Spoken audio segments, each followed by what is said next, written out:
What is up, 2K crew? Yes, it is a different podcasting day. However, it is podcasting day, and I just want to... I hope everyone had a fantastic weekend. I hope that... let me get this off the screen here. Maybe. There we go. I hope everyone had a fantastic weekend. I know I did, 2Ks. I see you have all of your digits. So going in with 10 and coming out with 10 is always the goal. Yes. And yeah, I hope you had a good one as well. And I hope all of our viewers had a fantastic weekend. And again, went in with 10 digits, came out with 10 digits. So that's usually always a bonus, always a bonus. And on top of that, we had enough rain so that everyone and their fireworks could get off and not have any problems with that. And the weather was nice enough to where you could enjoy the fireworks. So today was the only day that was just super hot. So yes, we are coming to you on Monday because of the weekend. And we were going to do this, we kicked this idea around last week, and as you guys know, all of our faithful followers, that we took a break last week and because of some scheduling conflicts and whatnot, but we're back better than ever, recharged. 2Ks, are you ready to get this shit going? I'm ready. All right. Well, let's there we go. Let's jump into the box score here. Yes, we are going to talk about what we think the Pistons are going to do with the first overall pick. Is it going to be another Darko situation? Is there something else out there that they because let's be honest, 2Ks, the Pistons aren't horrible. They're not good, which is why they have the number one pick. No, I think it's pretty safe to say they're horrible. They're horrible? But at least I think they're trending in the right direction. Well, now, yeah, absolutely. With a number one pick now, it's a matter of you can't fuck this up. We'll get to that because they are the Pistons. And if you look at their draft history, they have a knack for fucking that draft up over and over. And you mentioned the Darko, but really the list goes on. Mm-hmm. He's just the most recent one, and something that we can pull. We'll get deeper into that, and we're also going to talk about the NBA Finals and how the two teams that are representing the East and the West, how is that going to impact not only the viewership, but are you yourself going to watch some more because of who's in it? And for those of you that are joining us brand new, my name is Ryan Turbo Jackson. Across the desk from me is my co-host Kyle 2K's Kaler. We are the Turbo and 2K show, where we give you our amateur opinion on everything sports. And if you're watching on YouTube, you see a little different setup here. I did rearrange the studio. That's why there's not a whole lot of decorations up yet, but we'll get there. That was my weekend goal and weekend project, was to kind of breathe some more life into the studio. And I for those of you watching, I do realize that the lighting is kind of crap right now, but like I said, it's a work in progress.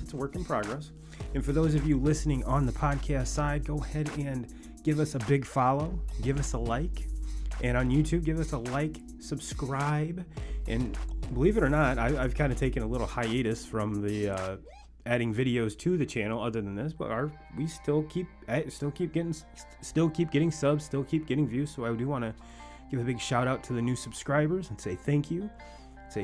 And if you guys do like and subscribe, that helps the channel out a lot. And if you want to help out in an even bigger way, go to buyturboabeer.com, buy us a beer, and you'll help financially support the channel as well. So with that being said, 2Ks, before we jump into anything, I don't know if you had a chance to pick up the Marcellus newspaper this week. And for those of you that have not, I suggest you do, because your boys are on the on the front page in the Marcellus High School alumni kind of where they're at, what they're doing column. And I want to give a big shout out to Kay McAdam and the staff over at the Marcellus News for not only letting me write a sports column over there, but we were quite honored and really, really excited to be the first people she interviewed for this series. So, Kay, I want to give you a big thank you, and I know you are a subscriber and a follower, so a big shout out to you and your staff. And for those of you that don't know, go ahead and pick up a copy. I think they come out on Thursday, so pick one up before Thursday, and you will see not only us on the front page, but you're going to get some of my opinion on what we're going to talk about with the Pistons today on the third page. So with that being said, 2Ks, let's jump into the Pistons. The Pistons. And, at least on my part, I've seen the Pistons go from the Isaiah Thomas, Joe Dumars, John Sally, fist fighting with the Bulls.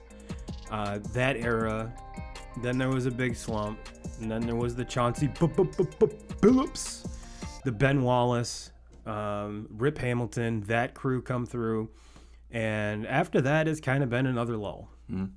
And in that lull, I'm sure that for all you Pistons fans out there, we are going to scratch an itch that you hope had healed over, but when you guys had I want to say it was the number 2 pick. It was 2003. With LeBron. And obviously, we all knew who was going number 1. Mm-hmm. The Cavs had pretty much, if the Cavs wouldn't have taken LeBron, that would have been the worst complete fuck up in the history of sports. Bar none. Mm-hmm. Bar none. But the Pistons were sitting there with pick 2 and picked Darko Milicic. And to be honest with you, I had no idea who the hell Darko was. I'm pretty sure I wasn't alone in that. And looking back at that draft, they could have easily taken Dwayne Wade, mm-hmm. Chris Bosh, a handful of other folks. Carmelo. Yep, Carmelo's Carmelo was probably, at the time, was the obvious. He's coming off the national championship with Syracuse. He was the obvious pick. Dwayne Wade, I get it now, looking back on it, after his career is over. He's a Hall of Famer. One of the best shooting guards that we've ever seen in the NBA, as far as two-way player. Mm-hmm. But during that draft, going into that draft, he wasn't. I don't think he was a for sure thing like Carmelo was going into that. He's coming out of what, Marquette? Yes. Yeah. So a smaller school. But yeah, again, I completely understand that any draft, mm-hmm. no matter what sport you're talking, unless you have a prospect or someone like a LeBron, mm-hmm. it's kind of a guessing game. It really is. Look at how many number 1 picks have gone by the wayside, been busts. Hell, Michael Jordan wasn't even a number 1 pick. Mm. Michael Trout was not a number 1 pick.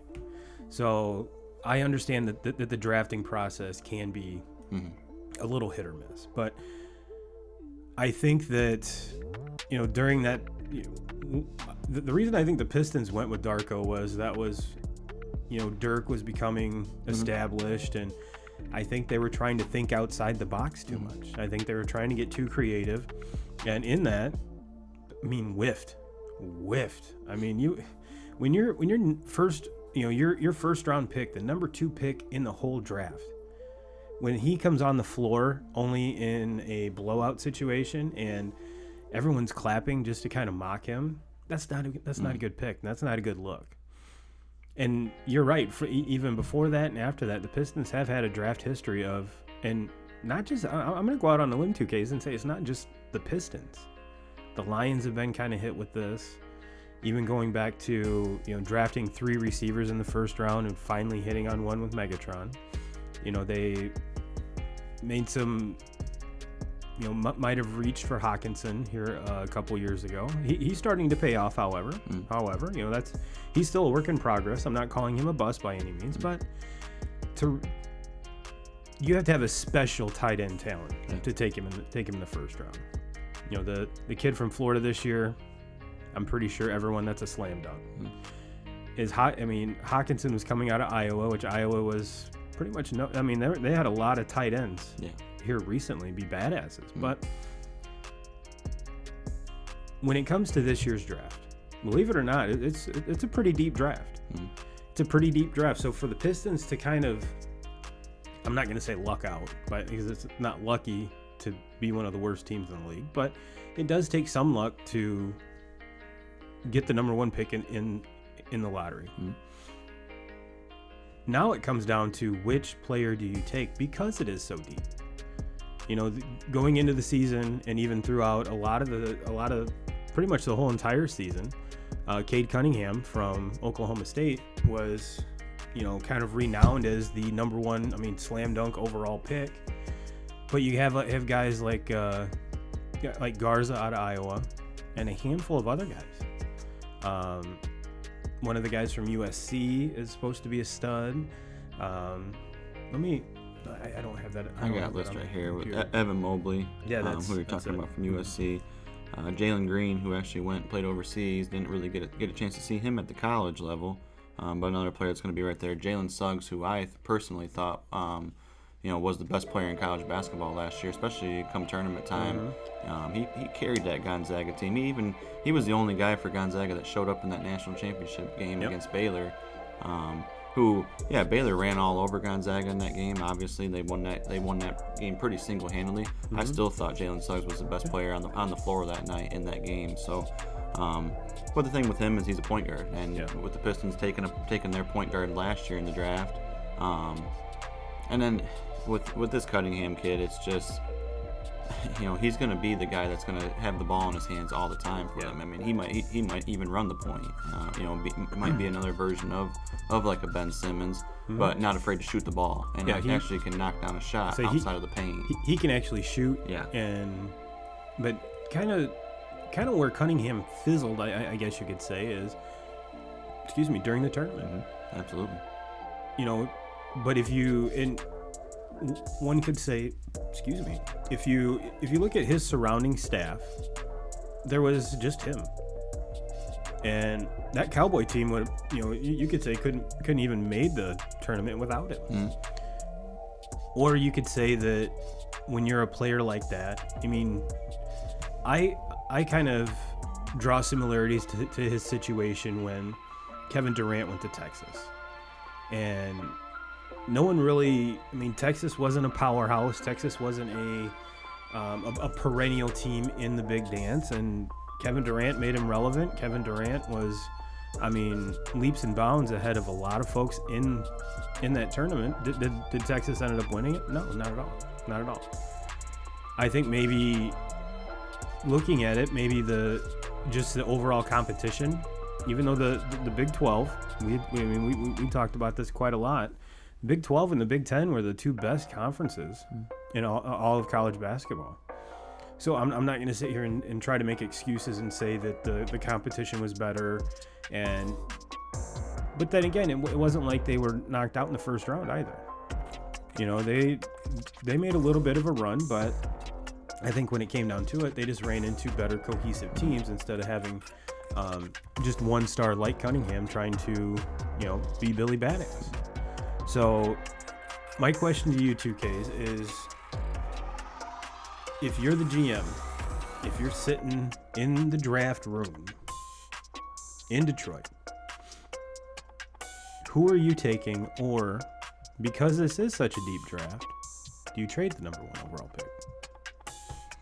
Yeah, here with this, I'm going to read off this list then this is just going to be like 4 or 5 different years where the Pistons have just completely botched this draft. And this is why I'm going to say you take Cade Cunningham, you don't overthink it, you just take him, you don't think about trading it.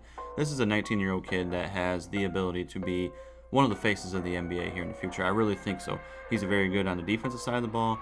He's great on the offensive side of the ball. He's 6'8". He can, run the point for you. He's a very good passer. He's a very good shooter. Good post player. Good, yeah. He's just good all around, and he's only going to continue to get better. And that's why I say you cannot overthink this and get this wrong. And this list here, it makes me sick, being a Pistons fan, what I'm about to read off. And obviously, you look at that 2003 draft where they take Darko, and that's horrible. But they won a championship in 2004, and I think that kind of took away from that. People forgot about how they fucked that draft up really soon. And if if the Pistons take Carmelo in that spot, which that's who everybody wanted them to take at the time, I don't know if they would have won the championship that year. Would have been a whole different chemistry, a whole different team. And do they make the move to bring Rasheed over? And Rasheed Wallace was a huge deal that season, and them going and winning the championship. And as much as I hated Rasheed Wallace, you are right, because his whole entire career, he was that guy. You loved him when he's on your team, and you hated him when he wasn't. But he was a big time, player on that team, and not so much. I mean, his ability, he was great. He was able to stretch the floor. He was kind of one of the very first, 4 forwards that could get out and stretch the floor and knock down the 3-ball. He was a great rebounder, good defensively. Obviously, pairing him up with Ben Wallace. Yeah. And then if say they go a different route and they go D Wade, well, what happens with Rip Hamilton on that? Even taking Carmelo, do you have Tayshaun on the floor? And Tayshaun was probably their best defensive player, other than on the perimeter, other than because Carmelo never played defense, and that was what that team was known for, was defense. So the 2003 one, I don't really. I mean, obviously they got it wrong. Darko, horrible. Probably wasn't even a first-round pick. Shouldn't have been a first-round pick in the draft. But when I kind of start my list at 2010, where they really began to fuck this up, and they took in 2010 with the number 7 pick, they took Greg Monroe, who was decent for him. He was a decent big guy. He played it for a couple years until they ended up drafting Drummond. Then they kind of worked, Monroe out of town. The next pick in that draft, Gordon Hayward. The pick after Gordon Hayward, Paul George. PG 13. And then the pick after that, who, very solid player, would take him over Greg Monroe. Still pretty good this year.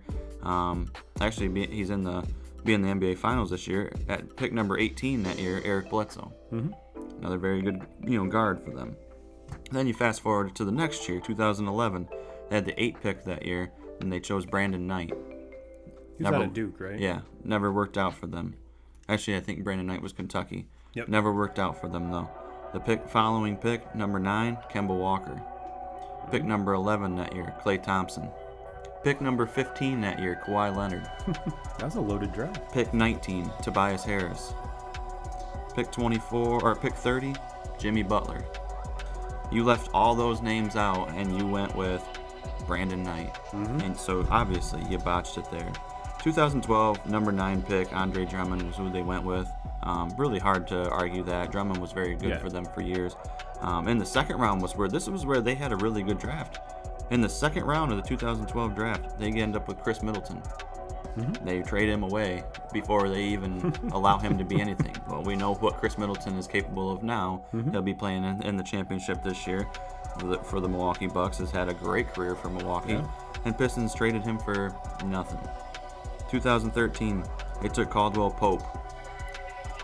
Last time I've seen him, are you seeing him now with the Lakers? Kind of just a role player on those Lakers teams. Caldwell Pope was who they took. Guys they passed up on, pick number 10, CJ McCollum. Been very good with the Blazers. It's been amazing. Pick number 15, Giannis. Now, Giannis was very, very raw when he came to the United States, but the upside, I mean, people were talking about him before that draft, and they missed out on that. We'll fast forward to 2015. They took Stanley Johnson with the number 8 pick. Who? Stanley Johnson, exactly. Who? Pick number 13 that year, Devin Booker. We'll be watching him in this year's NBA Finals also. My favorite player right now. And then you fast forward up to 2017, the most recent one. They had the number 12 pick, and they took Luke Kennard. Sharpshooter, lefty out of Duke. Never really amounted to much. Kind of a role player now. Passed on first guy that they passed on, the very next pick in that draft, Donovan Mitchell. So that's where I'm saying, as a Pistons fan, you cannot get this wrong. And the one player in this draft that stands out to everybody, and basically everybody is saying he should be the first pick of this draft, is Cade Cunningham. As a Detroit, being in the front office, you cannot get this wrong. You can't overthink it. He's the best player. He's got the most upside. He's probably the most talented player at this point, even going into this draft too. So if I'm saying he's the most talented and he's got the most upside of anybody, you got to take him. You can't overthink this. Pistons fans they've been through enough. They've seen enough. I mean, this list I just named off, it has to make you sick if you are Yeah. a Pistons fan. So yeah, I think it's very simple. You don't even think about it. Like, you should be planning on what you're going to do in the second round, because you know who you're taking in the first round and you can't miss on them. You wouldn't even think about taking the kid out of Iowa? No. No? Why not? No. I don't think his game translates to the pros as a, he might be a very solid player, might be a guy that can stretch the floor in the NBA. Obviously, you know what kind of a worker he is. So he was the player of the year, wasn't he? Yeah. But he just doesn't. NBA is a total different game in the college level, and I think that over the years, especially recently, if the NBA's kind of went away from the big guy, running your offense around the big guy. You don't do that so much anymore. It's more of, you want to have somebody that's 6'7", 6'8", like, built like LeBron, built like Durant. I mean, all the best teams in the NBA, that's what they kind of run their offense around. So when you have a guy like that, who's 6'8", above average shooter, above average defensively, I mean, that you have to go there. I can't even argue this. I mean, this is, to me, this is an easy slam dunk, which is what scares me, because of all the reasons you just listed, and I didn't know there was that many of them. Because I'll be the first to admit I'm not a Pistons fan. I don't dislike them, but I don't follow them like you do and a lot of our 2K crew members do. And speaking of 2K crew members, those of you watching live, let us know your thoughts. Who would you take and why? Let's get a conversation started, because that's the second best part about sports. First is watching it. Second is talking about it. So I'm right there with you. And this is a normal Pistons thing where, do they overthink it? Do they try to get creative? Do they try to, think outside the box? And this is something where there is no box. There is no, in my opinion, there's no thinking about it. And for exactly all the same reasons that you just said. I mean,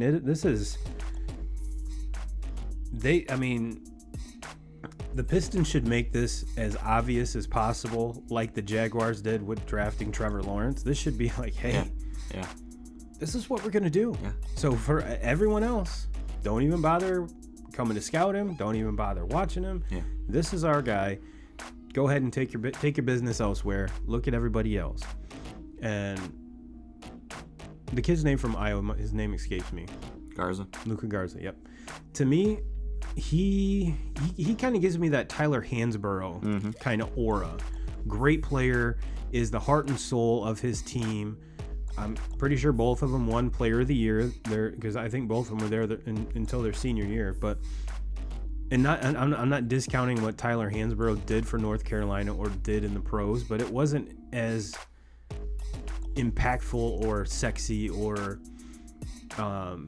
as what Cade Cunningham brings to the table. And especially putting Cunningham in that current roster right now, because the Pistons have a decent young nucleus. And this would just be one more piece to add to that. You wouldn't have to move folks around. You wouldn't have to, shuffle this guy over here, this guy over here. It's like he slides in seamlessly and just go to town. And I think if they do draft Cunningham, and then I'm not sure who's on the free agent market, but if they were able to land a decent free agent, this is a playoff team. But going back to like we said a couple weeks ago, when we compared the 8th seed in the East, or the 8th seed in the West would have been like the number 4 seed in the East. So that's not saying a whole lot. It's not saying, saying that the Pistons could be a playoff contender next year with just 2 additions doesn't say a whole lot. But for the Pistons fans that need this, for the city of Detroit, let's be perfectly honest, to get back to that, blue collar defense, just that overall aura and that overall just attitude of the Pistons and the whole city of Detroit, let's be perfectly honest. Because that Chauncey Billups team, if you go back and remember that run that they had, none of those guys were, number one picks. None. I mean, those guys were your blue collar, the ones that, for lack of better terms, packed their lunch and went to work every day. And the city of Detroit just kind of gravitated to them and just kind of grabbed a hold of them and ran with them. And that's what, kind of in this lull in Detroit sports. That's if one team can make it, in my opinion, it's easier for the Pistons to make a big splash and become relevant again quicker than the other teams. Mm-hmm. Let's be honest, the Red Wings have been rebuilding for like the last 5 or 6 years. We kind of see where that's going. Mm-hmm. The Tigers are well on their way, but they're not there yet to compete. The Lions, who the fuck knows with the Lions, but with the just the size of the NBA roster compared to all the other ones, and like we already pointed out, kind of the weaker the two conferences they play in. To me, it's easier to be more competitive with just a few additions instead of revamping the whole roster, because like I said, they have a great nucleus, a young nucleus. They just need to add pieces. And when you're fortunate enough to be able to take a Cade Cunningham, you have to. This is, like I said, this is a slam dunk. So yeah, 2K crew, let me know your thoughts on this. Drop a comment, and I will feature. I'll even feature on the show. I'll even feature you on the show, because I want to encourage you guys to talk back to us and let us know your opinions. Well, 2Ks, any other thoughts on the Pistons before we move on there, sir? No, that's it. I mean, just don't fuck this up, because you can't. You really can't. I mean, well, they can. They're the Pistons. Yeah. No, it's this one's is pretty straightforward. I mean, it's about as easy as it gets. I think that's why it was such a big deal around the lottery, is because there was one player in this draft that you just can't miss on, and then there's a big gap. Mm-hmm. Everybody wanted that first pick so that they can get Cunningham. Yeah, there's Cunningham, and then there's like probably 6 or 7 players that are kind of one notch below. Mm-hmm. Still great players. Yeah, absolutely. Still can be all-stars for their individual teams, but they're not as dynamic, they're not as talented, they're not as just stand out-ish, if that's a word, than Cunningham. But let's move on to the NBA Finals. And before we jump into that, I did want to tell the 2K crew that I did have a chance to congratulate the 2021 Turbo and 2K's fantasy basketball champion, Mr. Troy Kaler. So I did want to give a big shout out to Troy. We're still debating whether this will be an annual thing, but don't you worry. Fantasy football is always going to be here. So, and on top of that, we'll be getting some information about that coming out here shortly. The NBA Finals 2Ks, I'm stoked. Mm-hmm. I've been not only on this Phoenix Sun bandwagon, I've been driving the motherfucker. And believe me, there's still plenty of room on here. The only thing that you missed was getting plus 1,600 like I did on them winning the championship. That's the only thing that you're missing out on. The experience, getting behind this team. And this team's special. Not only for Devin Booker. I think Devin Booker is, and for those of you that do collect cards, this would be the prime time before they win the title to load up on some of his rookie cards before they go through the fucking roof. Him and Chris Paul. And Chris Paul, I don't know where this came from, but he's playing probably the best basketball of his whole entire career. Yeah. And at the right time. Now, the only thing that's going to, in my opinion, water down these finals is if Giannis can't play. Because there is no way in hell that the Bucks are going to stand a chance without Giannis. I'm going to throw this out there. And 2Ks, tell me if I'm wrong. If Giannis does not play in the first 4 games, it's a sweep. It's hard to argue that. He's got to play, though, right? I mean, I can't see him not suiting up and playing in this. To me, he has to. He has to, for the optics of the situation, the impact of his, this will impact his whole career if he doesn't. But on the other hand, if he does and absolutely blows his knee out, then you're like at a Klay Thompson and some of the other players that have, knock on wood, I'm not hoping that happens to Giannis, because I love watching him play. But if it's anything above 60%, you have to go. You have to go, because we've been hearing Scottie Pippen rip on folks for, if you need to be there, you need to be playing, you need to be this, you need to be that, and everyone's been throwing it back at Scottie, saying, you were the one that didn't want to play because the play wasn't run to you. Mm-hmm. So, but no, in my opinion, this is the start of the second, the prime time of Giannis's career, and this is where he needs to cement himself in NBA history. Now, if Giannis plays and is impactful, I still think it's the Suns in 6. This does not go to a Game 7. This does not go to a Game 7 at all.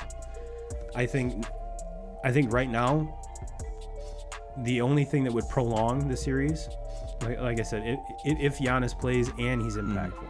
Mm-hmm. If he plays and is 10 points a game, then he might as well not even play, in my opinion. So what are your thoughts? I'm pretty and this is something that I've expressed my fandom. So are you piling up a cooler and getting on my bus, or what's going on? Yeah, every part of me wants to just jump on this Phoenix bandwagon with you, and honestly, I do believe that they win this. I don't know. It's so hard to make a call on what happens here, because you don't know what are you going to be able to get out of him. I mean, if he is anything close to 100%, this would not shock me if it went 7. I mean, it would not shock me at all. Now, if he's not close to that, and if we're looking at him at 50%, or him possibly not even being there, then I don't think this is even close. I think Phoenix takes this easy. Nothing against Chris Middleton there, but he can't do it by himself. I mean, and there's some other solid players there, but I'm talking about the 2 stars there. What are you saying, Brook Lopez? Is that his name? Is he going to drop 40? No. And and Holiday's a very good player also. So they have a very good team there. But if Giannis isn't anything close to 100%, I don't think that they even have a chance in this. I'm hoping, just for NBA reasons, and I want to see a really good series here, so I'm hoping that he is good to go. But even if he is good to go, I'm still picking Phoenix in this. Plenty of room on the bandwagon. It has been. This team has been so much fun to watch, and it's really, as far as for my fandom, has saved the NBA for me, because I'm one of those that, and I've said it a lot, I'm so sick and tired of these super teams. Mm-hmm. Everybody joining up with LeBron, because when LeBron's healthy and when LeBron's right, it's basically an automatic bid to get to a championship. Mm-hmm. So guys are just going out of their way to get with him, or it was Kevin Durant joining the Warriors. You already had probably the best team in the NBA, and then one of the best, if he's not the best scorer in the NBA, he's the second best, but I still think he's the best scorer, and Durant joins them. And before, the Celtics kind of started the whole thing too. Well, LeBron started it, then the Celtics went with it, and they had to compete with the Heat. But to see what Chris Paul has done, where Chris Paul has joined this team in Phoenix, who, yeah, we thought that they were up and coming last year, but they weren't like. This was not nobody can sit here and tell me that they thought Phoenix was going to be where they're at the beginning of this season. No way. Unless you're a diehard Suns fan. Yeah. And Chris Paul goes down and joins this team. He doesn't join. Chris Paul, towards the end of his career, has not won a championship yet. Played on teams that probably should have. Some of those Clippers teams. Yes, probably should have won championships. And that's always kind of been the knock on him. And he had the opportunity this offseason to probably join one of those super teams and go for it. And he goes down to Phoenix and he joins this team that is a very up-and-coming team, a team that's not going away for a while now, I don't believe. No. And that's why the season that he's had and what he has done with this team, this has to be, for a Hall of Fame player, because he is a Hall of Famer, Yes. this has to be one of the greatest seasons for, not just, I mean, it is the greatest season for Chris Paul in his career, a very storied career, but this is one of the greatest seasons I've seen in NBA history out of a player. To join this team and to do what he's done, and he's made everybody better. He's made a name out of Devin Booker, who we all knew was a pretty solid player, but we didn't think he was this good. No. And Chris Paul, I believe, is one of the main reasons why he is the player that he is today. So it's hard not to root for them with what they've done this year. And nobody was even talking about them, and now all of a sudden we're talking about them in the finals, playing against Milwaukee Bucks. And for the Milwaukee Bucks, to go back to that side, this is a team that hasn't been able to get it done the last 2 years. We thought that they were going to win this last year, or they were going to at least be in it with the Lakers, and they didn't even make it there. Nope. And the year before that, you could say the same thing about them. And people were starting to knock on Giannis as, well, maybe he's not the superstar player that everybody believes that he is, even though he's winning an MVP and you know, putting up better numbers than anybody in the NBA. But people were wanting to go against him. He can't win the big game. He can't score. He can't knock down the outside shot. Well, now they're here, and that's why I say that Giannis, he has to play in this. Like, if he doesn't, I don't know what will happen with this Milwaukee team as a franchise. I mean, if he doesn't play in this and they lose out on this shot, I don't know if they'll get another shot to be in the finals. And so it's big to me, this is a bigger series for Milwaukee, because I don't know how much time they all have left being able to keep these guys all together. And this Phoenix team, in my opinion, I don't think they're going anywhere. Well, I saw a stat today, and the validity of the stat is going to be legit. The actual year might be different, but I want to say this is the first final since 1971 that not a single player on either roster had ever been to a finals. So that in and of itself, I think, is pretty darn cool. But, and I think, you kind of alluded to the question I was going to ask, and that being, do you think more people are going to watch the NBA finals because there's new blood? There, like you already pointed it out, there's no LeBron team. Obviously, there's no Steph Curry team. There's not your normal, even though we've like you touched on, we've expected this Bucks team to get here before this.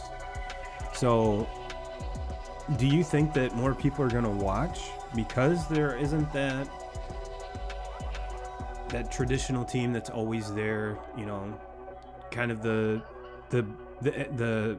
NFL equivalent of the Tom Brady, which is LeBron.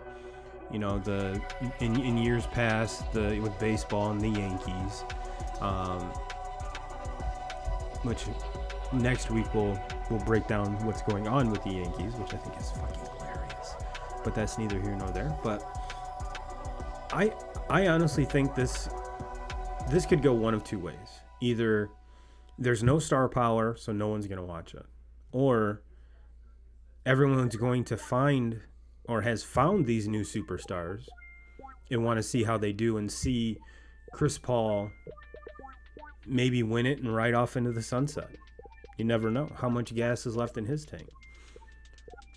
Or is this Giannis's time to shine and finally put his stake in his name in the game, get that ring, solidify his spot in NBA history, which I think he'll do that regardless if he wins a title or not. But you know as well as I do, and I'm sure the 2K crew does as well, that most folks equate greatness with titles.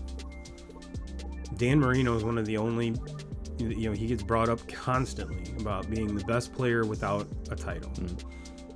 And so from what I'm gathering, you're agreeing with me that you think a lot more people are going to watch this because there is no LeBron, because there is no dynasty. There's no powerhouse. There's no, like you said, super team. Mm-hmm. You know, these are just legit teams. Yeah. And I'm going to agree with you. Yeah. And this is coming from a guy who I might have watched. I watched the last 2 Suns games. That's been my whole playoff watching. Yeah, see, the dogs are even excited. They love the Suns too. But so yeah, I think we're both in agreement on that. But yeah, and, you know, as far as the popularity thing goes, I don't know how this.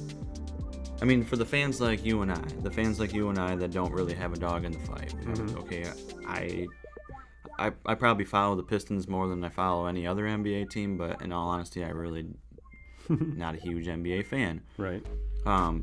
But so like for someone like me, yeah, this is the kind of series that I want to tune in and watch a couple of these games. I'm not saying I'm gonna have my alarm on my phone set to watch, you know, for when these games tip off, but yeah, I might flip it over there in the fourth quarter and kind of watch how these games play out.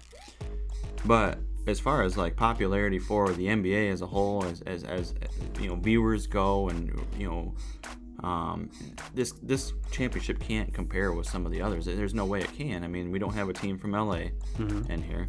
We don't have, you know, a team from Boston or a team from New York or any of the, you know, the major cities, Miami. We don't have, you know, so those teams aren't in this. So that's where I'm saying, no, I don't think that there's any way that a championship with the Phoenix Suns and the Milwaukee Bucks is going to be able to really compare with some other championships that we've watched here recently. I mean, it just can't. I mean, it's Milwaukee and Phoenix. It can't. But to me, as the fan, kind of, you know, who's kind of on, you know, on the edge with the NBA, that's what makes it so intriguing to me. Is we have a team from Milwaukee and a team from Phoenix that are the 2 best teams in the NBA this year, and they're playing for the championship. Like, that is what I think is so cool. Yeah, Milwaukee has Giannis, who is, you know, probably, I think it's safe to say he's a top 3-4 player in the NBA right now at this point. But they're nowhere even close to a super team. No. You know, this isn't no super team like, you know, LeBron teaming up with D-Wade and Bosh, or Kevin Durant teaming up with Klay Thompson and Steph Curry. This is no super team at all. And then obviously with the Phoenix Suns, they're the furthest thing from a super team. So that's why I think this is so cool. I hope that this kind of passes its way on to the NBA, and we start to see more teams like this in the finals, more complete teams instead of teams basically trading away every single player they have, so that way they could have 3 big-time players. New Orleans. You know? Yeah, the Lakers before that, you know. And so I hope that that's what we go to, or that we get to with the NBA. I think that'll I know it'll draw a fan like me back in. Me too. Because I left and didn't want to be an NBA fan because of the shit that, you know, the LeBron super teams starting up, and basically we didn't even need to play the season because we knew who was going to be in the finals. You know, those years with Cleveland and Golden State, there was no point of even playing the fucking season. We knew who was going to be in the finals. Just match them up. Yeah, Match nobody them can compete with them. And then going into this year, we kind of thought that with, you know, we thought Brooklyn, like, might as well just put them in. Lakers, might as well put them in, and it's got to be a Lakers and Brooklyn finals. And it didn't happen, and I think that's why this year has played out to be so cool and so intriguing, with these 2 teams that weren't even really, I mean, yeah, we were talking about the Bucks a little bit, but I think more of the talk with the Bucks was they had missed their window, and it was beyond them. And Phoenix they're probably 2 or 3 years away from being into this. So to get these 2 teams here, yeah, for a fan like me, it's very intriguing. But as far as numbers go, you know, to answer your question about will this be, you know, as popular as some of the other years, I don't think there's any way. When you don't have a team like the Lakers in there, or a team coming from the major cities, that's where I think, you know, numbers wise, you can't compare. And I can definitely see your point. But you're right. Anytime you get a team from one of the major markets, it's going to be the biggest draw, hands down. Do you think that? Daz Cameron's hurt. That stinks. But LeBron had recently tweeted that because of the season schedule and the lack of kind of an off season was going to lead to a lot of injuries. And you know, with the two teams you just said we thought we were going to be in the finals, the Lakers and Brooklyn. You could say that, especially Brooklyn. I mean, Durant, Kyrie, and Harden, I think, played 9 games or something ridiculous in the regular season, and then we saw Kyrie go down in the playoffs. And then with the Lakers, the reason they were they had to do that stupid play-in, and the reason LeBron was pissed, because of the play-in, was because the injuries to him and Anthony Davis both. And without those injuries, I firmly believe that we would have seen those two teams in the finals. Mm-hmm. But I'm not saying I'm glad anyone got hurt. So please, don't take it that. No, I'm not wishing that on anybody. But I think for the lay NBA fan, I think those injuries are giving us 2 new teams to watch, 2 new teams to root for. Again, getting back to me placing that bet on Phoenix. If I would have loved to seen the odds at the beginning of the season. If I'm getting 1,600 in the second round of the playoffs, which now kind of fast forward, they're minus 210. They're 210 point, or not 210 point, but that's how much they're favored. Yep. So you go, that's an 1,800 point swing. I remember everybody talking in the offseason, and why the fuck is Chris Paul going to Phoenix? That doesn't make any sense. Yeah. We talked about it on here. Like, I think we just kind of, when we were going over free agents, we just kind of brushed by it like nothing even happened there. Probably laughed at it like, what the hell is he even thinking going there?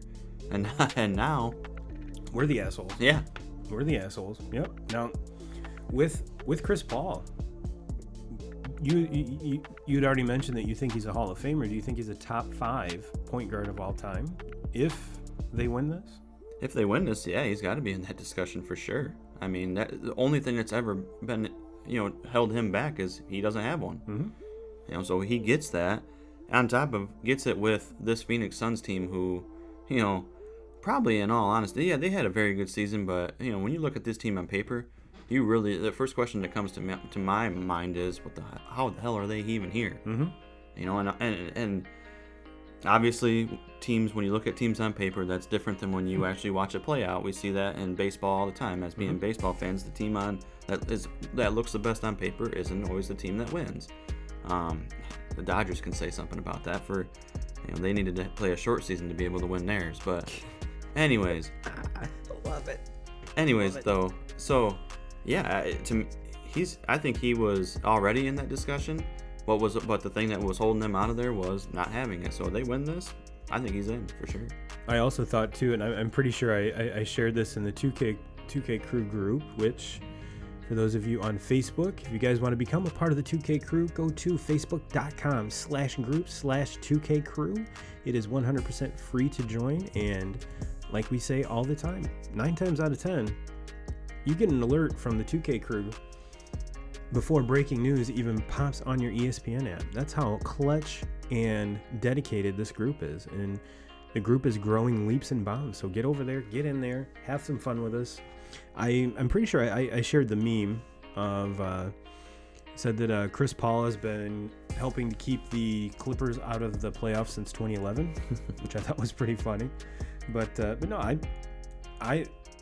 like I said, if the Suns really weren't, when the season started, I was like, yes, the Suns are going to be competitive. The Suns are probably going to get that 5 or 6 seed spot and might win one series, but throughout the whole regular season, you could see this team just gelling and just going above and beyond what I think a lot of folks thought they were. And like you mentioned, I thought they were a good year or two away. Mm-hmm.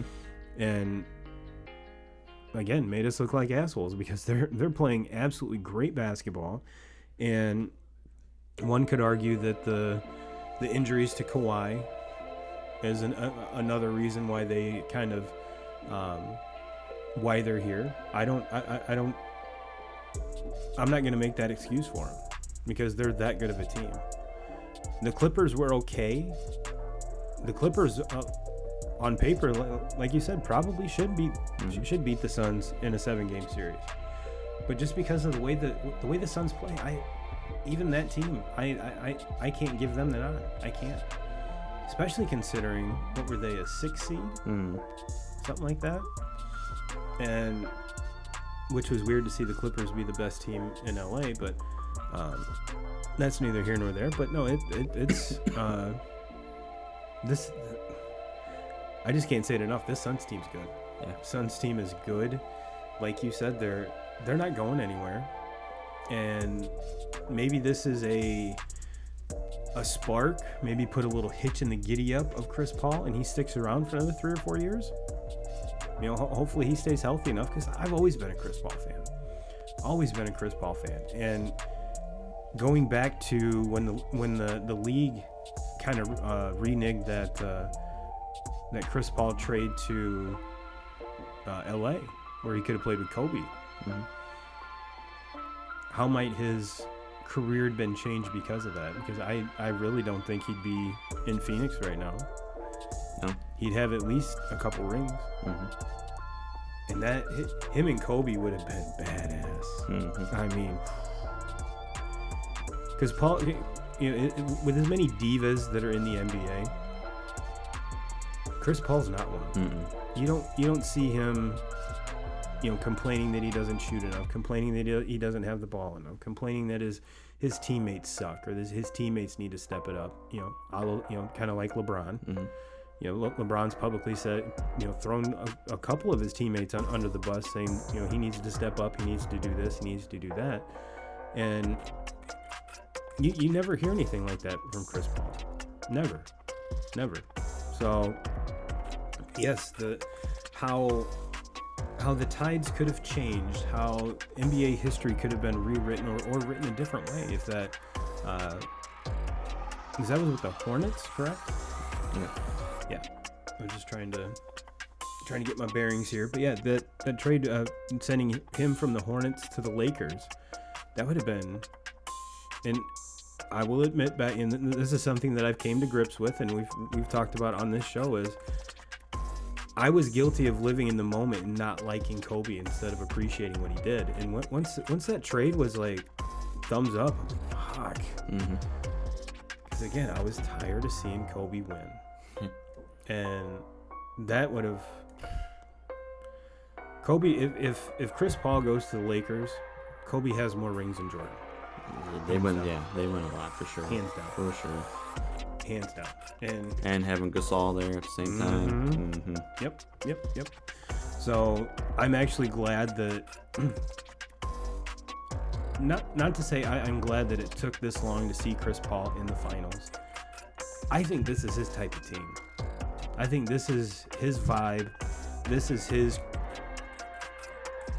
the environment the Suns have put him in is the environment he needs to succeed the way he wants to and the way he's capable, because he's just a great all-around player. He always has been. I think for the last handful of years he's just been kind of forgotten about. Well, 2Ks, do you have any other final thoughts on the NBA Finals? No, other than I'm excited to watch. Yeah, I want to see Phoenix win this. I want to see Chris Paul get one. Obviously, I'm a huge fan of Devin Booker. Again, look at some of his rookie cards, 2K crew. I'm telling you, right here, looking right in the camera, telling you right now. And I have to believe that probably most of our listeners are from Michigan, and Devin Booker is also from Michigan. He's an East Grand Rapids kid. When I was, I'm actually glad you brought that up, because when I was doing my research for my article, I was like, oh, holy shit, I didn't know that. I didn't know that. So yeah, 2K crew, yeah, you should be rooting for the Suns too. Like I said, there's plenty of room on the turbo bandwagon. I've been driving this. There's beers in the back. Come on in. We'll park somewhere. We'll throw a grill out. We'll have fun. Well, let's go to the wrap-up 2Ks, and there's a couple things that I do want to get the ball rolling on, let's say. For those of you locally here in Marcellus, As you know, there are a number of golf outings that the school, the different organizations do for fundraisers, and just want to let you know that we will be giving you information on the Wildcat Open and the Mater golf outing. I'm still waiting for responses on the two folks that had that up, so I'm gonna until those happen, which the Mater outing is the first Saturday in August, and I believe that's the 7th. yeah, and is the Wildcat Open like the last Saturday in July? Wildcat Open is next Saturday, I believe. It's next Saturday. I believe. Okay. I could be wrong on that, but I think it is. Either way, I will put it, if we don't read it on the show, I'll definitely put something in the 2K crew so that you folks know, because the Wildcat Open helps the athletic boosters, and the Mater outing, the proceeds are going to Mary Free Bed, I believe it's called, up in Grand Rapids. But both very good charities, and something that, especially both have community ties to Marcellus. Even if you don't golf, because let's be honest, in the Mater outing, it's to commemorate Jerry Mater, and if you ever had the pleasure of golfing with Jerry, it was absolutely a hoot. It was so much fun, and 9 times out of 10 we didn't even keep score. So there are some teams that keep score, like our 2K crew team. We always get a little side wager with your dad's team, and I think the last couple years we've Pay up. And so there are some teams that take it a little bit more seriously, but there are some teams that this is the only time they golf. A lot of times they just put the clubs on the back of the cart and just drive around and have some adult beverages, which is perfectly fine. Perfectly fine. So I'm sure each one of them, if you just wanted to send a check, just be like, hey, I would love to to contribute. Here you go. But like I said, whether it's on the show or in the group, I will promote both of those, because I've golfed in both and they're very fun. I haven't heard it. Is there going to be a fairway frolic challenge? Yep. Okay, So that'll be the Sunday of the same week of the frolic, August 22nd. Yep. And coincidentally, the weekend of my bachelor party. Yes. So that should be a very fun week. Very fun week. So, what else was I gonna say? I think that was it. We got all our T's crossed, I's dotted. Getting close to fantasy football time. Yes. That is something we're gonna start pubbing, because I have a feeling this year we're gonna get 2 leagues.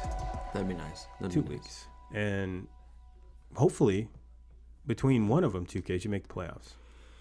All right. I think that's like the first year that I've missed the playoffs in a league that I've played with you, and in probably in years. So it was a bad year. COVID fucked it up, and I'm just going to use that as an excuse. Blame it on that. Yep. I just think you got too outside the box with your draft strategies. I did. And the thing is, I sat here on this show and talked about all the ways to make the playoffs, to be successful, to win it, and then I went pretty much against everything I said. So I got in your head. Yeah, I got in your head. Yep. See, this is the reason why we work together, is because we like to fuck with each other, and it works. And me making the playoffs was just pure fucking luck. Yeah. And had Russell Wilson had a complete season instead of like a season in the middle, I don't think anyone would have touched me. Yeah. And I don't like to make excuses, but if I would have had Dak, with what he was doing there at the beginning of the season, probably would have been different. I don't know. Your running back still sucked. Team wasn't very good, but Dak was basically scoring 80, 90 points, every single week. So that probably would have made things differently. You might have snuck in. Yeah. You might have snuck in, but that's all right. There's always this year, 2K. Yeah. There's always this year, and you know what? I'm going to go on record and say that this rookie class is going to, and quarterbacks, running backs, wide receivers. This rookie class is going to be more impactful on the fantasy football side than last year's by far. By far. by far. I mean, you've got obviously some pretty studly quarterbacks. When do they play? That's going to be the key there. Some badass running backs. There's a rookie running back that could be the best running back in fantasy football at the end of the year. Very Le'Veon Bell-esque. We'll foreshadow. Yeah. We'll foreshadow. Happens to play for the same team that Le'Veon did it for. Yes. And could be the savior of Ben Roethlisberger. Could be. And if you take that even just a little bit further, how much does that improve Juju's stock?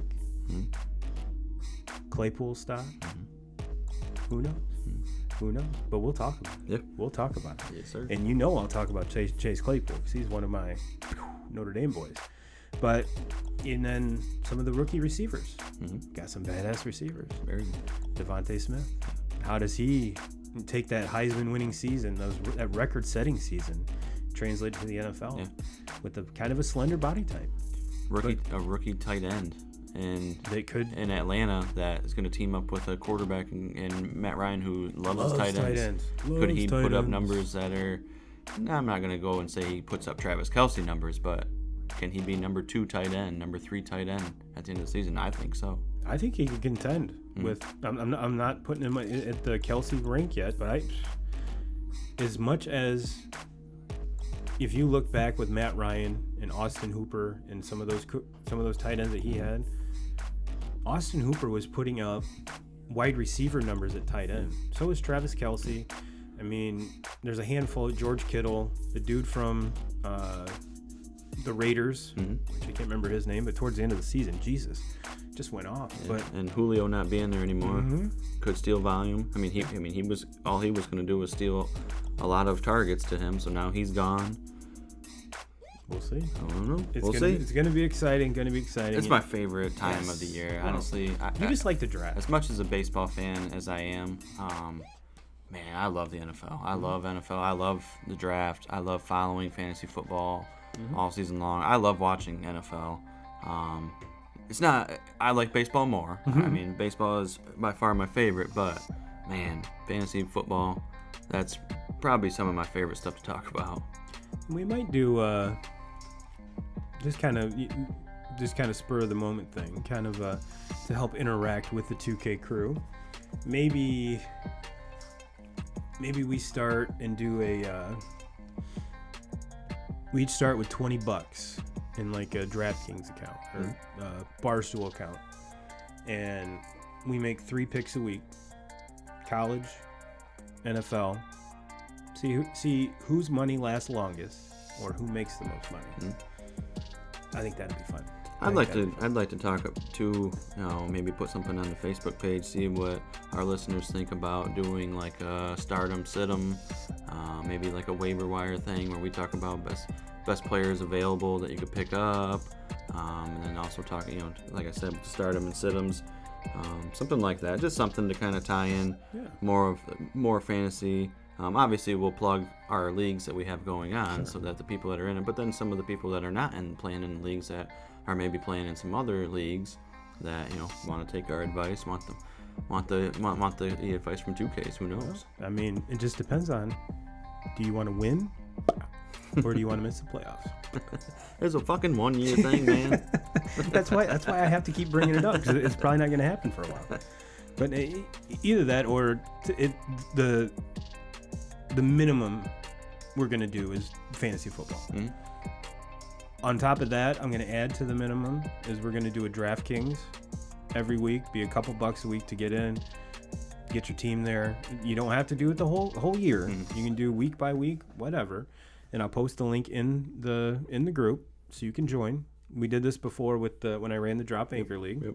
I think it's kind of cool. Yeah. I think it's kind of cool. And I think it was $2 a week we did it for we did $2 a week, and if you won, I think you brought home like $35-40, something like that. So just another way, because we are habitual gamblers. So Yeah. why not? And this season's going to be so much more fun, too, because I think that COVID is behind us now. We're going to be able to talk in person.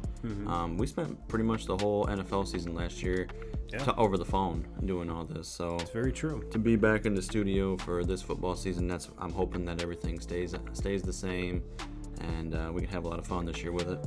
Yeah. Well, 2Ks, I think we're just past that hour mark, so hope everyone has a fantastic week. Hope everyone doesn't melt. I have not seen the weather report, but I'm sure you're pretty up on it, Mr. Working Outside. So bet you're glad you didn't have to work today. Yeah. It was a hot one. It'll be about the same tomorrow, though. That's no good. Well, everyone have a great week. Congrats to Notre Dame football for they're on track to have the number 2 recruiting class for 2022. So pretty stoked about that. You had to plug that gay shit in, huh? Absolutely. Jesus Christ. Anytime I can. Good God. But next week, 2K crew, let me know your thoughts. Thinking about doing a all-star game, kind of, because that'll be the Sunday before the game, if I'm not mistaken. Break down the rosters now that they're elected. All the rosters should be set. We'll give you our home run derby picks, which I'm pretty sure on Tuesday, I believe, Monday's the home run derby. By the time the game starts on Tuesday, some of the balls that Ohtani hits might have landed. So if we don't do it this show, the next show I want to do. You know what? I'll keep that a secret. We'll just roll with the baseball one. We'll just roll with the baseball one, just because it's baseball. Why the hell not? So go ahead. Like I said, if you made it this far, 2K crew, go ahead, like, subscribe, comment, tell us what you think, and we will see you next week. And as always, Jim Rome, we're coming for you.